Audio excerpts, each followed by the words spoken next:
Sensasi wisata sejarah religi di Pulau Kemarau dan membawa oleh-oleh kain jemputan khas Palembang.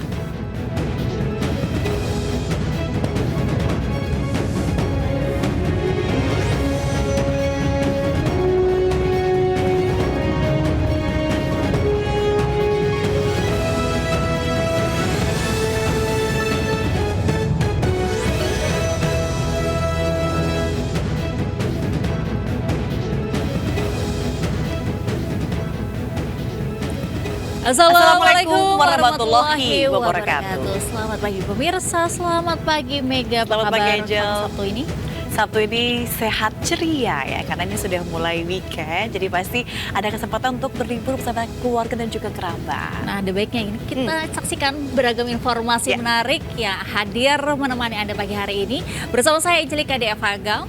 Dan saya Mega Latu, inilah Lintas Anyus Pagi, akhir pekan selengkapnya.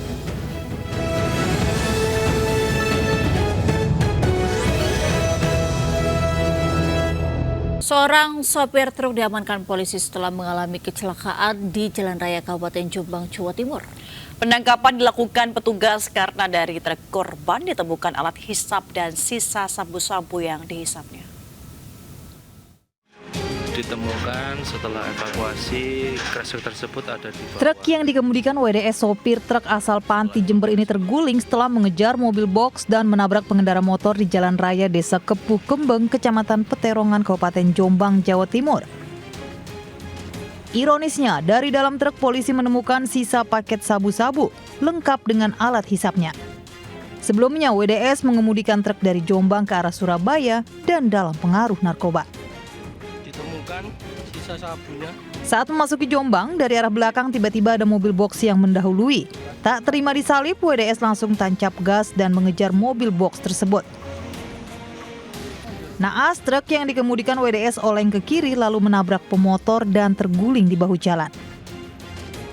Selain WDS, polisi juga menangkap CM dan MM.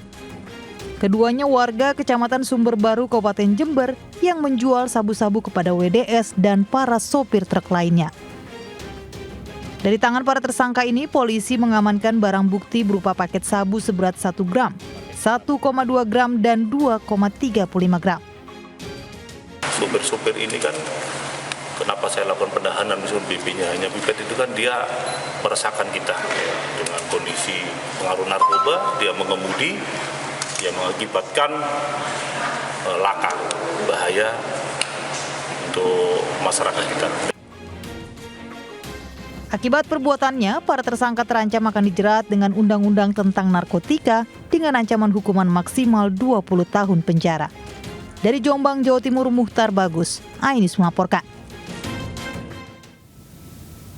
Lagi asik pesta narkoba di rumah kontrakan seorang bandar sabu yang selama ini menjadi target operasi. Dibekuk tim Raja Wali Satres Narkoba Polresta Padang. Dari tersangka, petugas menyita 1 paket sedang narkotika jenis sabu beserta alat hisap dan timbangan digital yang disembunyikan di halaman rumah.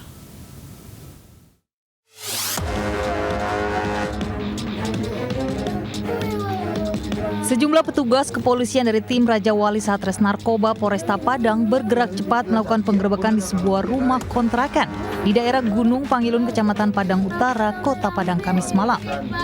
Saat digerebek, tersangka DPO bandar sabu berinisial E tengah asik menggelar pesta narkoba jenis sabu di dalam kamar. Tersangka yang awalnya berkelit tidak mengedarkan narkotika ini akhirnya tak berkutik setelah petugas menemukan 1 paket sedang narkotika jenis sabu beserta alat hisap dan timbangan digital yang disembunyikan tersangka di dalam ban bekas di halaman belakang rumahnya. Ya, ini dari hasil penyelidikan tim operasional di lapangan bahwa ada informasi seseorang lagi menggunakan membawa narkotika jenis sabu inisial E. Langsung dilakukan penggerebekan, tim berhasil mengamankan 1 orang laki-laki dewasa dengan barang bukti 1 paket narkotika jenis sabu beserta alat hisap. Tersangka yang merupakan residivis kasus narkoba ini sudah menjadi target operasi polisi dalam 1 bulan terakhir. Bersama barang bukti, tersangka digelandang ke Mapolresta Padang guna menjalani proses hukum lebih lanjut. Dari Padang, Sumatera Barat, Budi Sunandar, Ainis melaporkan. Dianggap meresahkan, belasan anak pang diamankan petugas gabungan dari Satpol Pamong Praja, TNI, Polri, serta Dinsos Purbalingga, Jawa Tengah.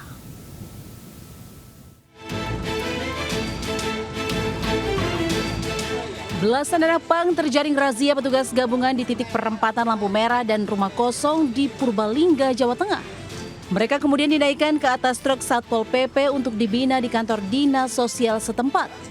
Penertiban anak pang dan anak jalanan dilakukan Satuan Polisi Pamong Praja, TNI, Polri, serta Dinas Sosial karena keberadaan mereka dianggap meresahkan warga. Apalagi beberapa di antara mereka kerap mengganggu ketentraman dan ketertiban umum dengan meminta-minta di lampu merah. Petugas menyatakan operasi akan rutin digelar guna menciptakan Kabupaten Purbalingga bebas pengemis dan gelandangan. Dari Purbalingga, Jawa Tengah, Catur Edi Purwanto, iNews melaporkan. Warga Tuban, Jawa Timur digegerkan teror ceceran cairan merah berbau amis mirip darah yang terjadi sejak 2 hari terakhir. Ceceran cairan itu ditemukan di jalan, gang kecil, dan tembok rumah warga.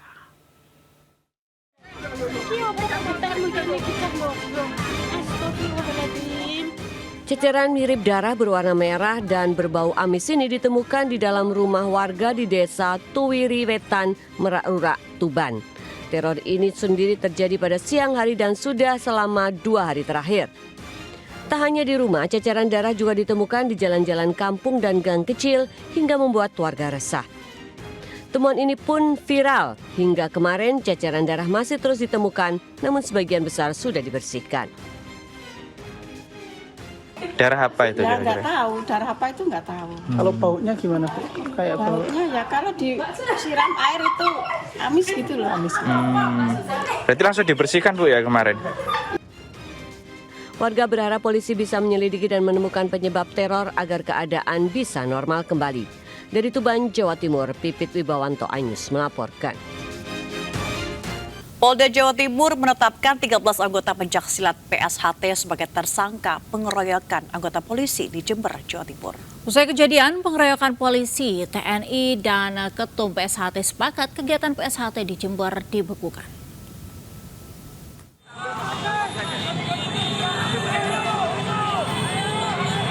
Polisi menggelandang 13 anggota perguruan silat PSHT Jember ke Polda Jawa Timur.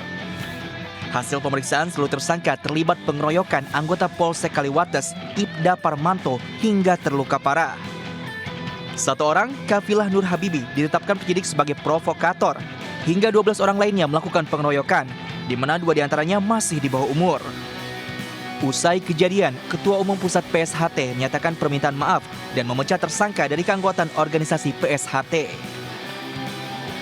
1 yaitu KNH sebagai provokator, kemudian 10 oknum dari anggota PSHT sebagai pengeroyok dan yang melakukan penganiayaan, itu kita lakukan penahanan. Kemudian ada 2 tersangka yang sudah kita tetapkan tersangka adalah masih anak-anak di bawah umur. Sebelumnya, anggota perguruan silat yang tengah berkonvoy membuat resah warga di Jalan Hemuruk, Jember. Bukannya membubarkan diri, sejumlah anggota perguruan silat malah mengeroyok Aibda Parmanto yang tengah melakukan pengamanan. Akibatnya anggota Polsek Kaliwates itu terluka di wajah dan harus dirawat di Rumah Sakit Umum Kaliwates. Tim Liputan iNews melaporkan. Aksi percobaan pembobolan 2 mesin ATM terjadi di Kuningan, Jawa Barat. Polisi belum menemukan ciri pelaku lantaran CCTV yang ada di dalam ATM dirusak pelaku yang usai kejadian melarikan diri.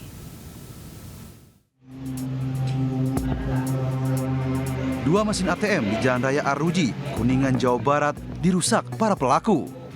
Percobaan pembobolan ATM ini dilakukan tengah malam saat keadaan lokasi sedang sepi. Selain mesin ATM yang dirusak, pelaku juga merusak CCTV yang berada di dalam ATM. Petugas Satreskrim Polres Kuningan mendapat laporan, langsung menyelidiki dan mengolah TKP. Namun petugas belum menemukan ciri-ciri pelaku karena CCTV dirusak. Polisi sudah meminta keterangan sejumlah saksi, sementara untuk kerugian masih meminta keterangan dari pihak bank tersebut. Kita melakukan melakukan olah TKP dan ternyata di sana di TKP ini ada sekitar 2 mesin ATM ya yang dirusak oleh pelaku yang saat ini masih dalam proses penyelidikan. Nah, untuk pembobolan sendiri ada yang hilang nggak sih kan? Kenapa? Pembobolan sampai hilang? Untuk kerugian sendiri itu masih diselidiki oleh pihak dari masing-masing bank. Jadi sampai sekarang kita belum mengetahui apakah isi dalam ATM tersebut. Kasus percobaan pembobolan ATM kini ditangani oleh petugas Satreskrim Polres Kuningan. Dari Kuningan, Jawa Barat, Miftahuddin melaporkan. Pemirsa, sebuah makam di Desa Mambulu, Tambalengan, Sampang, Jawa Timur dibongkar polisi. Aparat kepolisian curiga dengan kasus kematian seorang wanita yang meninggal tak wajar. Diduga almarhumah meninggal jadi korban penganiayaan.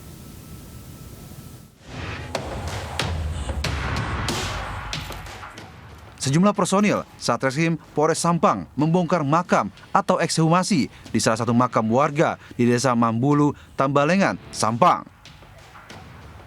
Pembongkaran dilakukan oleh tim laboratorium forensik Polda Jatim tersebut atas permintaan pihak keluarga karena korban yang dianggap meninggal tidak wajar.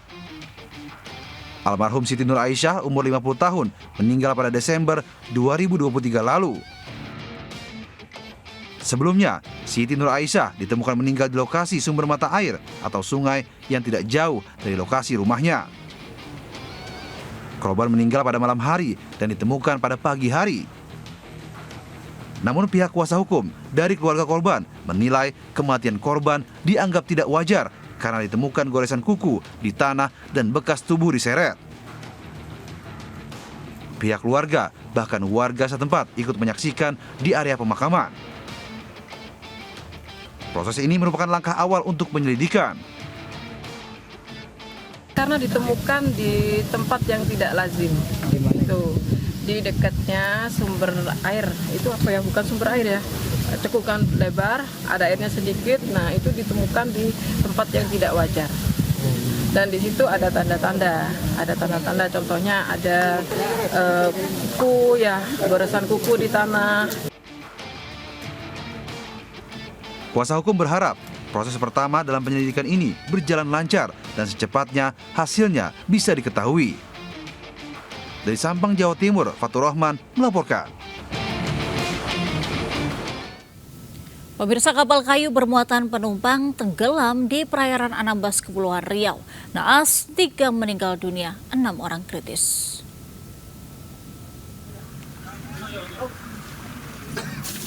Tim SAR gabungan dan awak kapal lain berupaya mengevakuasi penumpang kapal kayu KM Samarinda yang tenggelam di perairan Anambas, Kepulauan Riau, Jumat sore. Naas, dalam insiden ini 3 orang tewas, 6 lainnya alami kritis dirawat di rumah sakit. Sebelumnya, KM Samarinda berpenumpang 40 orang berangkat dari Pelabuhan Tarempa menuju Pelabuhan Palmatak. Belum diketahui penyebab tenggelamnya kapal motor kayu tersebut. Di informasi terakhir kami dapat itu ada 3 korban yang meninggal dunia dan ada 6 orang yang kritis. Dan sebagian untuk POB atau penumpang itu dievakuasi ke Pelabuhan Tarempa. Gagal menghindari truk fuso yang mengerem secara mendadak saat melaju dengan kecepatan tinggi, sebuah truk bermuatan pasir rusak berat usai menabrak truk fuso di Jalan Gatot Subroto, Tanah Abang, Jakarta Pusat. Kencangnya benturan membuat sopir truk pasir mengalami luka-luka karena sempat terjepit kabin truk.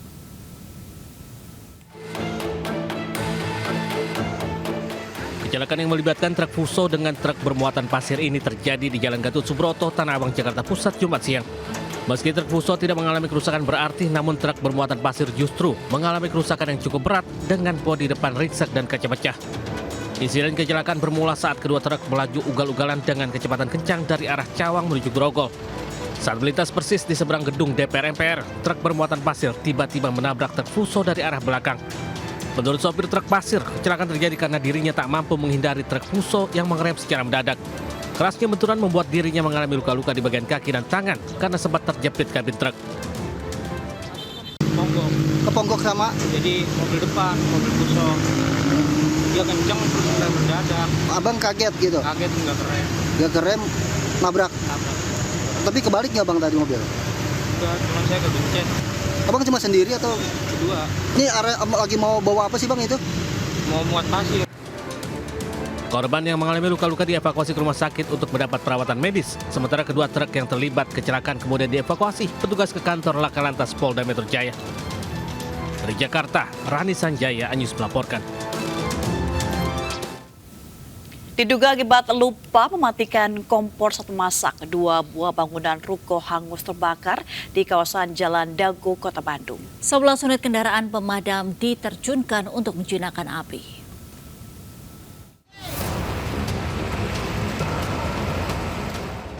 Dua buah ruko di kawasan Jalan Dago, Kota Bandung hangus dilalap si jago merah Jumat sore.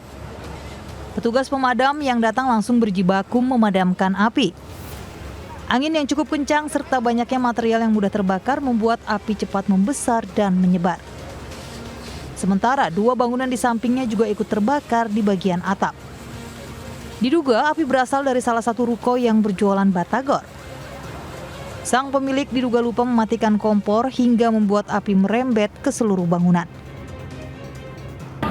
Itu api langsung membesar atau gimana Bu? Langsung gede. Kemungkinan dari apa Bu? Ibu dengar sih dari kompor katanya. Dari kompor. Langsung membesar karena bangunannya kebanyakannya dari kayu di atasnya. 11 mobil pemadam kebakaran diterjunkan menjinakkan api di dalam ruko. Tidak ada korban jiwa dalam insiden ini, namun kerugian ditaksir mencapai puluhan juta rupiah. Dari Bandung, Jawa Barat, Ervan David, Ainis melaporkan. Proses eksekusi lahan di Kabupaten Langkat berakhir ricuh saat petugas dari Pengadilan Negeri Stabat membacakan amar putusan dari pengadilan. Warga kebanyakan emak-emak menolak mengosongkan lahan.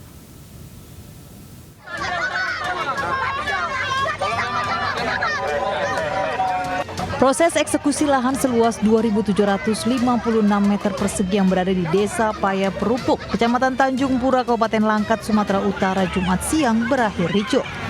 Sambil berteriak histeris, sejumlah warga tergugat yang terdiri dari para ibu dan anak-anak memohon kepada petugas dengan menaiki eskavator untuk tidak melakukan penghancuran terhadap bangunan rumah dan tanaman mereka.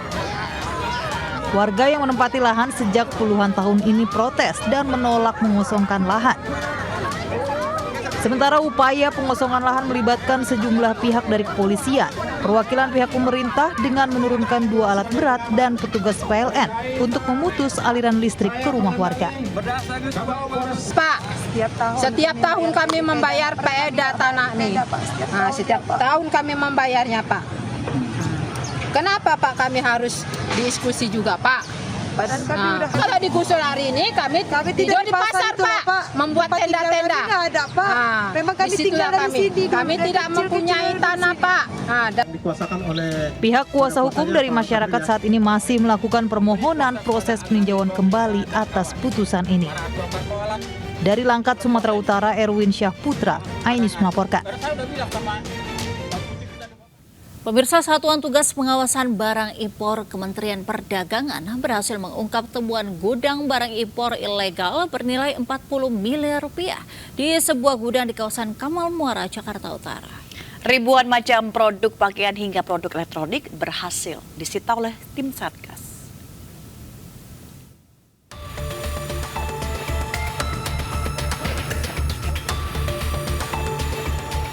Satuan Tugas Pengawasan Barang Impor Ilegal menemukan produk selundupan dari luar negeri senilai 40 miliar rupiah. Barang-barang impor ilegal disimpan di gudang sewaan di kawasan Jakarta Utara. Menteri Perdagangan Zulkifli Hasan mengungkapkan modus baru penjualan barang impor ilegal oleh WNA yang menggunakan gudang sebagai penyimpanan dan markas jualan. Hasil temuan terdiri dari ponsel pintar dan komputer tablet senilai 2,7 miliar. Pakaian jadi 20 miliar, barang elektronik 12,3 miliar, dan mainan anak 5 miliar. Berdasarkan hasil penyidikan sementara, importir yang mendatangkan barang-barang ini merupakan warga negara asing. Gudang digunakan sebagai tempat pengepakan barang yang kemudian akan dipasarkan melalui penjualan secara online. kita sudah sejauh itu dimasuki oleh warga negara asing yang berjualan di tempat kita, sudah jauh seperti itu ya. Jadi kalau kita tidak kerjasama, kejaksaan, polisi, dan beberapa usaha, kita juga berharap nanti yang menyewakan gudang seperti ini ngecek dulu barang yang masuk disewakan itu yang nyewa ini benar enggak. Menteri Perdagangan meminta Satgas memberi tindakan tegas kepada importir dan memusnahkan barang-barang selundupan ini. Dari Jakarta, Naura Syafika, Ainis melaporkan. Pemirsa, pegawai Komisi Pemberantasan Korupsi (KPK) gadungan ditangkap di kawasan Bogor, Jawa Barat. Pelaku dilaporkan usai memeras pejabat Pemkab Bogor sejumlah Rp330 juta.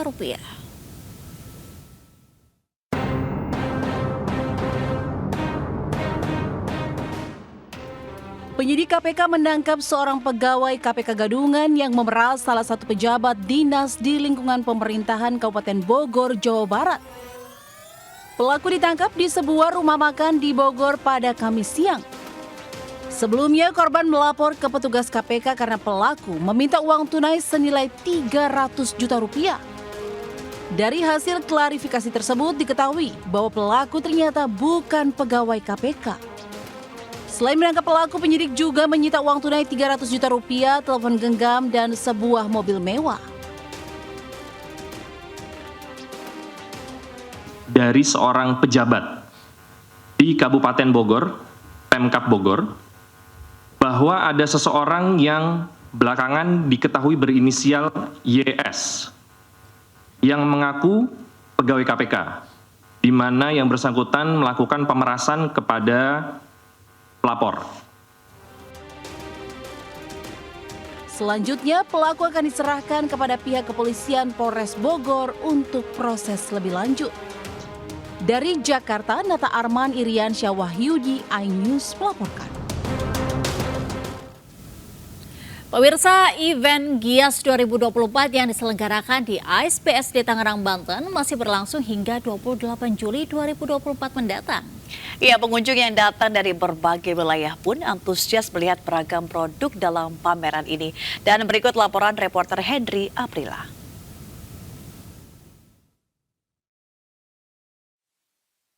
GIAS 2024 kembali digelar, yang mana event otomotif ini digelar selama 1 tahun sekali yang dilaksanakan selama 10 hari di ASBSD Tangerang, Banten. Tentunya para pengunjung yang datang ini sudah mulai meramaikan GIAS 2024 ini, yang tentunya para pengunjung tidak datang dari wilayah Jakarta saja, tapi para pengunjung juga datang dari berbagai wilayah. Tentu pada event GIAS 2024 ini para pengunjung bisa mengunjungi berbagai stand otomotif yang berada dari Hall 1 hingga Hall 11. Dan tentunya selain itu juga pemirsa, hal menarik yang dapat kami sampaikan, para pengunjung yang datang ke event GIAS 2024 ini juga tidak hanya bisa melihat beberapa otomotif atau brand-brand yang tersedia di sini, yang ada 55 brand. Tentunya para pengunjung juga bisa melihat atau membeli merchandise atau oleh-oleh pada event GIAS 2024 ini. Dan tentunya ada pun himbauan dari penyelenggara GIAS 2024 ini untuk para pengunjung tetap menjaga ketertiban, tetap menjaga keamanan, dan juga tetap menjaga kebersihan selama berada di event GIAS 2024 ini. Dari Tangerang, Banten, Henry Afrila dengan juru kamera Sadu iNews melaporkan. Pemirsa, jelang rapat kerja nasional pertama, DPP RPA Partai Perindo menggelar konsolidasi dengan pengurus DPW DKI Jakarta dan DPD Jakarta Pusat.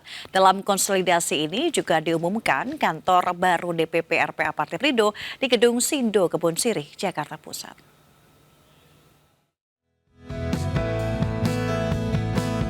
Relawan Perempuan dan Anak Perindo mengumpulkan seluruh pengurus DPW DKI Jakarta dan DPD Jakarta Pusat jelang rencana rapat kerja nasional pertama Desember mendatang. Rakernas digelar untuk menguatkan struktur organisasi sayap Partai Perindo ini hingga tingkat kecamatan dan rukun tetangga, serta membahas program kerja. Dengan adanya Rakernas ini kami akan mengumpulkan semua kader-kader kami dan juga sekaligus kami berbicara tentang struktur kami dan program-program yang harus disosialisasikan kepada masyarakat. Kita ini buat ini adalah satu bentuk gerakan kita kita bukan cuma bergerak sendiri, kita juga mau bergerak bersama dengan sayap-sayap yang lain, juga bergerak mulai dari sekarang sesuai dengan arahan Pak Haritanu Sudibyo. Dalam konsolidasi ini juga diumumkan kantor baru DPP RPA Perindo yang terletak di Gedung Sindo, Kebon Sirih, Jakarta Pusat. RPA Perindo juga membantu para kader yang bekerja tanpa pamrih untuk memperjuangkan hak perempuan dan anak. Dari Jakarta, Rian Rahman, Sutrisno, iNews melaporkan. Pemirsa, Wakil Presiden terpilih Gibran Rakabuming Raka membagikan uji coba makan siang bergizi di SDN Tugu Jebres, Kentingan, Solo, Jawa Tengah pada hari Jumat. Anak-anak pun antusias menikmati paket nasi, lauk pauk, hingga susu.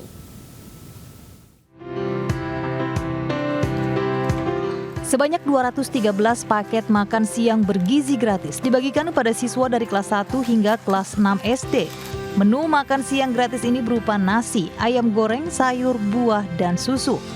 Pembagian makanan bergizi diberikan di saat jam istirahat hingga tidak mengganggu kegiatan belajar mengajar. Anak-anak di SDN Tugu Jebres ini pun mengaku senang menerima makan siang gratis di sekolahnya. Sementara Wakil Presiden terpilih Gibran Rakabuming Raka menyampaikan, makan siang gratis ini masih dalam tahap uji coba dan dirinya membuka banyak masukan terkait program ini. Enak nggak menunya? Enak ya? Adik suka nggak dikasih menu seperti ini? Suka? Ya, meminta masukan, evaluasi dari para guru, Pak Wali Kota, orang tua muridnya sendiri, ataupun juga dari komite, dari ahli gizi. Yang jelas, sekali lagi, ini masih proses uji coba, pasti banyak sekali masukan-masukan atau evaluasi. Uji coba makan siang gratis di Kota Solo tak hanya di SD Tugu saja, namun juga di SD Sabrang Lor dan SD Jagalan, dan berlangsung selama 3 bulan ke depan. Dari Solo, Jawa Tengah, Septiantoro, iNews melaporkan.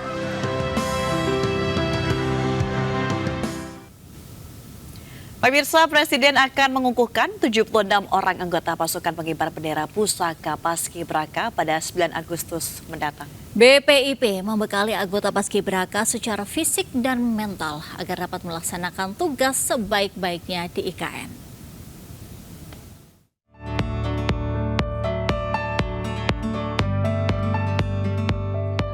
...76 orang anggota Paskibraka berasal dari 38 provinsi di Indonesia. Terdiri dari laki-laki dan perempuan setiap provinsi, akan dikukuhkan oleh Presiden Joko Widodo di Jakarta 9 Agustus mendatang. Usai pengukuhan, seluruh anggota Paskibraka akan diberangkatkan ke Ibu Kota Nusantara secara bertahap. Saat ini, seluruh anggota Paskibraka masih dikumpulkan di Pusat Pendidikan dan Pelatihan di kawasan Cibubur, Jakarta Timur. Rencananya itu akan dikukuhkan pada tanggal 9 Agustus. Nah, setelah itu nanti mereka akan berpindah ke Nusantara dengan 2 tahapan penerbangan ya, supaya kita bisa berbagi ya keberangkatannya dengan yang lain.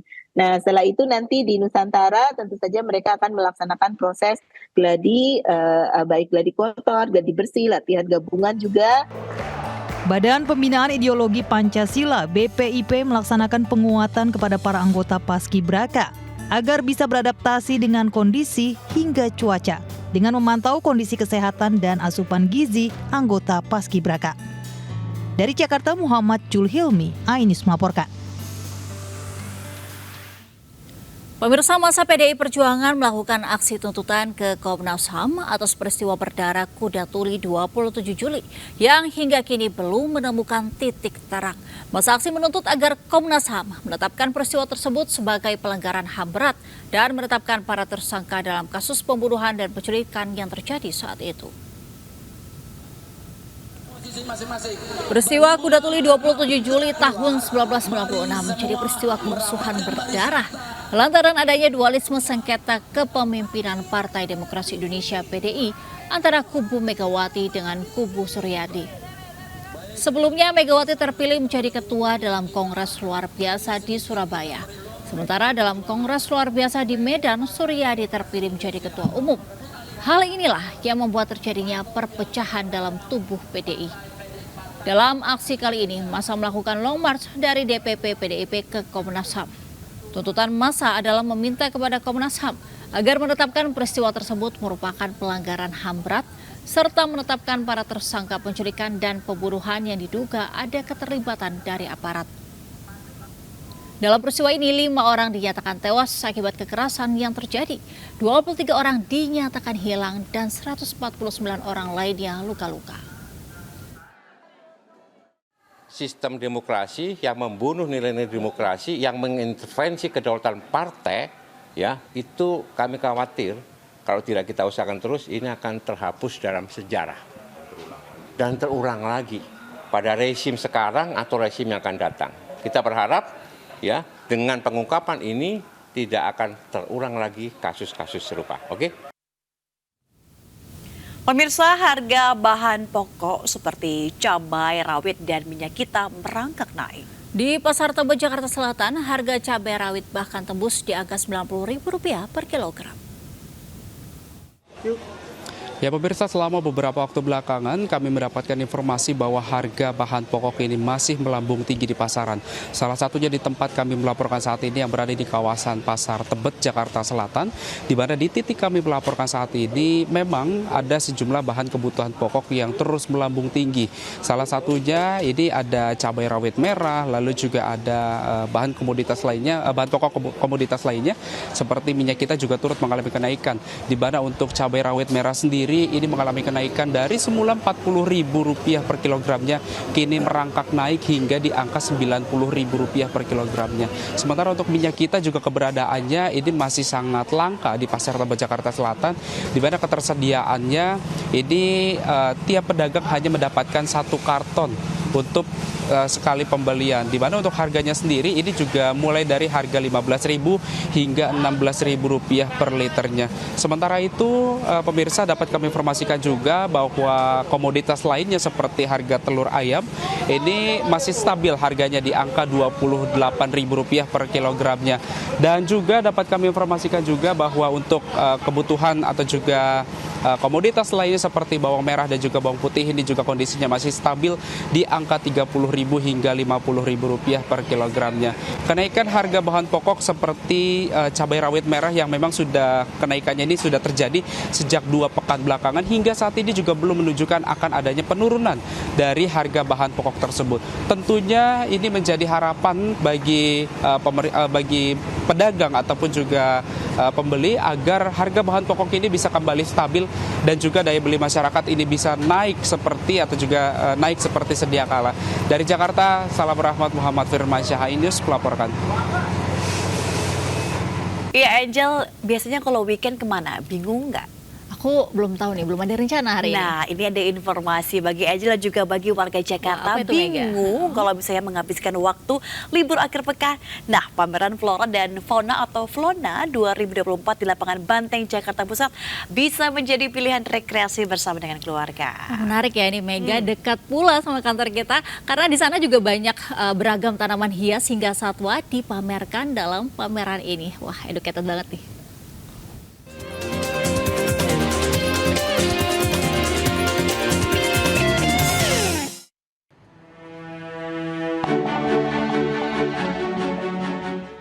Pameran Flora dan Fauna atau Flona 2024 di lapangan Banteng, Jakarta Pusat menjadi destinasi menarik nih bagi warga Jakarta habiskan akhir pekan. Di pameran ini, pengunjung dimanjakan dengan beragam tanaman hias yang bisa Anda beli jika tertarik. Mulai dari aglonema, kaktus, hingga bonsai ini menjadi incaran kaum hawa untuk menghiasi keindahan rumah. Selain tanaman hias, ada juga beragam satwa dipamerkan dalam pameran ini, seperti kura-kura, burung hantu, hingga ular. Di samping menjadi tempat rekreasi, pameran Flona ini bisa menjadi destinasi edukasi anak untuk mengenal dan mencintai satwa serta tumbuhan. Cuci mata. Cuci mata, kenapa tuh Bu? Iya, lihat yang indah-indah, lihat bunga-bunga gitu kan. Karena kalau ibu-ibu kan senang lihat kayak gitu. Kita cari lagi sepi-sepi aja nih pengen yang ini. Kalau weekend biasa lebih ramai, saya suka kadang-kadang suka weekend juga kesini gitu. Terus di sini udah beli apa aja Bu? Belum. Baru keliling aja lihat dulu apa yang menarik itu yang. Pameran Flona ini berlangsung hingga tanggal 2 Agustus mendatang. Bagaimana? Anda tertarik mengajak keluarga ke pameran Flona ini? Dari Jakarta, salam rahmat Muhammad Firmansyah, iNews melaporkan. Ya, Mega dan juga pemirsa, selain dikenal kuliner empek-empeknya, kalau jalan-jalan ke Palembang ini ada destinasi wisata sejarah religi, yaitu Pulau Kemarau yang ternyata melegenda nih, Mega. Betul sekali, Angel. Tak hanya wisata sejarah, liburan makin lengkap dengan membawa oleh-oleh kain jumputan khas Palembang. Penasaran seperti apa? Berikut liputannya untuk Anda.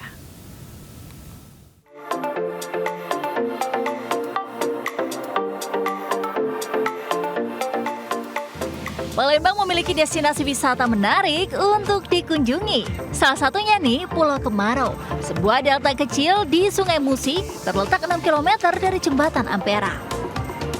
Nah, untuk ke Pulau Kemarau, pengunjung harus menyeberangi Sungai Musi dengan sewa ketek atau speedboat.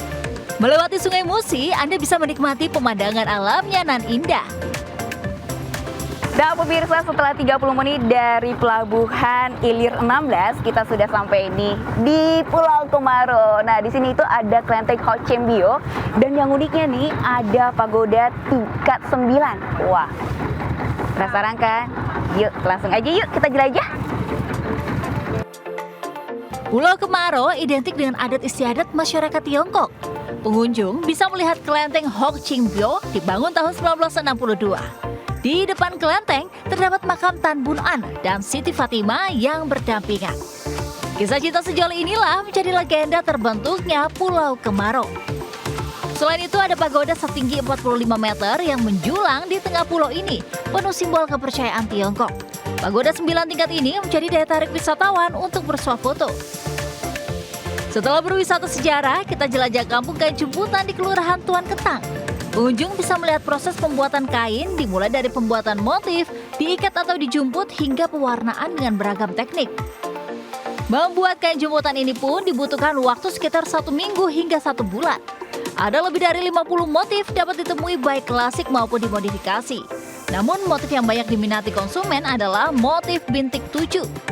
Tak hanya bentuk lembaran, kain jumputan ini disulap menjadi baju yang bisa dipakai semua kalangan, mulai dari outer, kaftan, hingga gamis yang cantik. Bagus ya, karena motifnya menarik, etnik, terus juga warnanya kalem. Dan dia ringan gitu, halus ringan, jadi enak aja dipakai. Karena enaknya di sini udah ada yang udah dijahit. Jadi kalau kita kasih oleh-oleh tuh bisa tinggal dipakai gitu. Dan model-modelnya itu bisa untuk ke kantor yang agak formal, bisa juga kayaknya kasual juga bisa sih untuk jalan-jalan. Harganya terjangkau sih, saya bilang tadi atasan 175.000, kalau satu setel 300.000-an. Yang gamis-gamis itu juga 300.000-an. Ini kain buat sendiri dia. Motifnya apa aja? Motifnya ada yang titik 7, lereng, sama sasirangan. Ada yang bentuk baju, dia kemeja, mukena. Soal harga, baju kain jumputan cantik ini dibanderol Rp200.000 hingga Rp350.000. Sedangkan kainnya ukuran 3 meter, Rp200.000. Nah pemirsa, ini outernya cantik dan elegan. Nah tidak ada yang menyangka nih loh, kalau ini tuh kain jumputan. Tentunya lagi harganya terjangkau. Ini bisa menjadi referensi oleh-oleh bagi keluarga maupun kerabat tercinta. Dari Palembang, Sumatera Selatan, Steviani Sirait, Tri Julianti, iNews melaporkan. Tadi sudah berwisata, Angel, kini kita ada informasi kuliner. Apa itu, Jadi Mega? Angel juga pemirsa ingin merasakan olahan bebek yang unik dan berbeda. Ini Angel dan juga pemirsa bisa mencoba nih kuliner bebek berontak di Rumah Makan Kulon Progo, Yogyakarta. Bebek berontak ya, Mega, ini menggunakan 15 rempah yang kemudian menjadikan kuliner ini memiliki rasa yang nikmat. Aduh, jadi penasaran banget nih.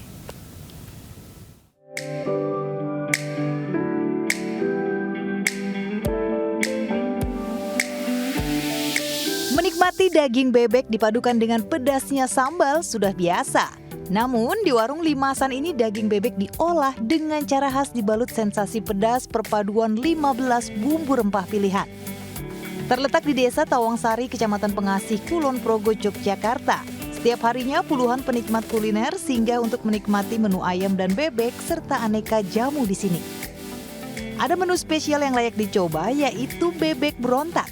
Pengunjung dimanjakan dengan rasa daging yang empuk, bumbu meresap, dan rasa khas rempah. Meninggalkan rasa pedas yang membekas membuat penikmatnya memberontak. Sedapnya. Warung ini menyediakan berbagai jenis jamu tradisional, mulai dari beras kencur sampai jamu asam urat. Sangat cocok dengan aneka kuliner yang disajikan. Jadi bebek atau ayam ini adalah satu masakan yang disebut berontak karena di sini tidak digoreng, tidak dibakar, tidak dibacem, tidak dipanggang. Nah, ini sesuatu yang sangat menarik karena ini adalah rempah-rempah. Jadi berontak itu pedas tapi rempah-rempah. Bebek berontak nonton sama keluarga juga. Rasanya gimana? Rasanya mantap, pokoknya enak, terus bumbunya ngeresep gitu loh. Jadi tetap direkomendasiin lah buat orang-orang di sekitar Kulon Progo terutama. Untuk menikmati makanan di sini, pengunjung cukup merogoh kocek Rp5.000 hingga Rp30.000. Menyantap ditemani pemandangan persawahan yang sejuk dan asri membuat hari Anda semakin syahdu. Dari Kabupaten Kulon Progo, Yogyakarta, Budi Utomo, iNews melaporkan. Pemirsa, diva internasional Anggun C. Sasmi bakal gelar konsernya besok 28 Juli 2024 di tanah air. Ya, konser berkonsep orkestra dengan panggung imersif dipastikan akan mengobati kerinduan pada lagu-lagu Anggun.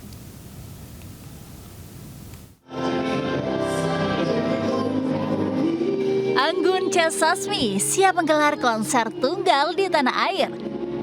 Enchanting Anggun di JCC Senayan 28 Juli 2024. Konser ini merupakan konser yang keempat kalinya di Indonesia. Anggun mengaku konser ini spesial dan ia senang bisa kembali ke tanah air bertemu para penggemarnya. Pada konser kali ini, Anggun tak hanya bernyanyi seorang diri tapi juga membawa teman seperti Ahmad Albar, Ian Antono, Fabio Aser, dan Isyana Sarasvati. Konser ini bertajuk Kerinduan dengan musik dan lagu-lagu dari Anggun dengan mengusung konsep artistik dan kreatif serta kehangatan dan seksi yang merefleksikan pribadi Anggun. Anggun akan menyanyikan 20 lagu mengenakan gaun serta perhiasan elegan dari para desainer ternama, yaitu Didit Hedi Prasetyo, Hari Salim, Melahyar, dan Rinaldi Yunardi. Aku kerjasama dengan Rangga Jonet, itu satu scenograf yang aku suka banget. Jadi kita akan bikin konser tuh seperti imersif. Ini konser kayak ada lintas generasi. Dan juga aku memvisit lagu-lagu lama, lagu baru, dan lagu-lagu orang lain juga. Yang pokoknya tuh kayak semacam tribute juga.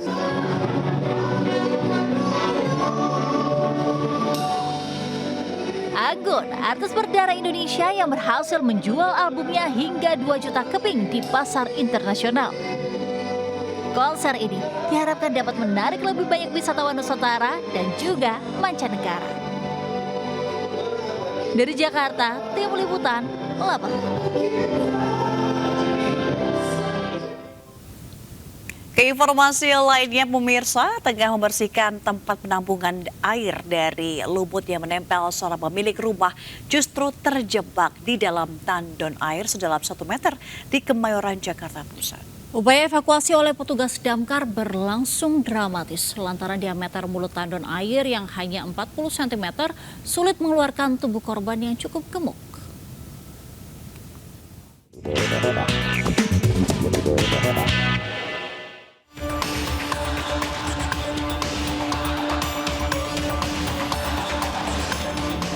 Menggunakan sejumlah peralatan pendukung, petugas langsung mengevakuasi pemilik rumah yang berada di dalam tempat penampungan air atau tandon air sedalam 1 meter di atap rumah Jumat siang.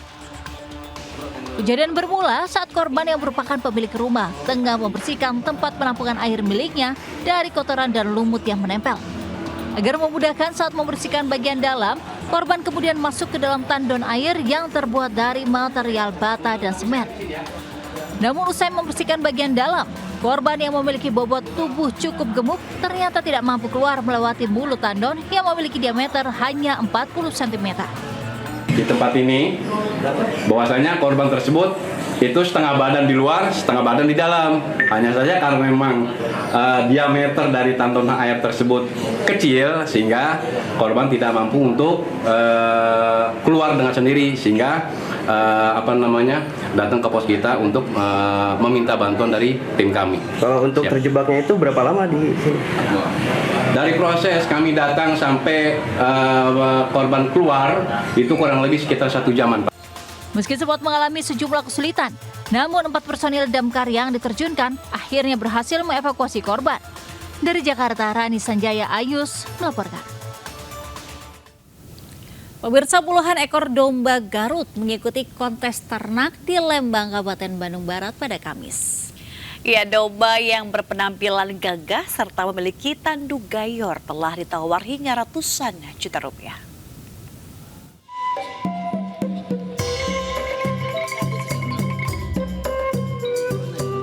Inilah deretan domba Garut yang mengikuti kontes hewan ternak di kawasan Lembang, Kabupaten Bandung Barat pada Kamis siang. Domba Garut yang berpenampilan gagah dan bertanduk gayor pangkal panjang ke belakang menjadi tontonan pengunjung yang hadir. Dalam kontes domba Garut ini, para juri menilai dari segi keistimewaan bulu, tipe tanduk, badan tegap, hingga masuk dalam kriteria domba Garut kasep atau tampan. Dari 30 ekor domba Garut dari berbagai wilayah di Jawa Barat, domba bernama Senopati dinobatkan sebagai domba Garut Pangkasepna atau juara ke-1. Menurut pemilik domba Garut, untuk perawatan sama seperti dengan domba lainnya, diberi makan ampas tahu dan juga vitamin. Domba telah ditawar 100 juta rupiah, namun belum dilepas. Yang dinilai itu yang pertama kesehatan. Kemudian dari reng-reng tanduknya, kemudian ulusnya, kemudian badannya juga, tulang-tulangnya juga. Jadi setelah kesehatan baru yang lain-lainnya dinilai. Jadi penilaiannya 2, pertama kita lihat secara kualitatif, benar nggak domba Garut, karena domba Garut itu ada ciri khas yang memang berbeda dengan domba-domba lain di dunia. Ciri khasnya itu memiliki kombinasi antara kuping rumpung atau ngedaun iris dengan ekor ngebuntut berit atau ngebuntut bagong. Itu naskah resmi SNI, sudah di SNI-kan. Selain kontes domba Garut, Dinas Ketahanan Pangan dan Peternakan Provinsi Jawa Barat juga menggelar kontes sapi perah. Diharapkan dengan kontes ternak ini dapat melestarikan dan meningkatkan taraf ekonomi para peternak di Jawa Barat.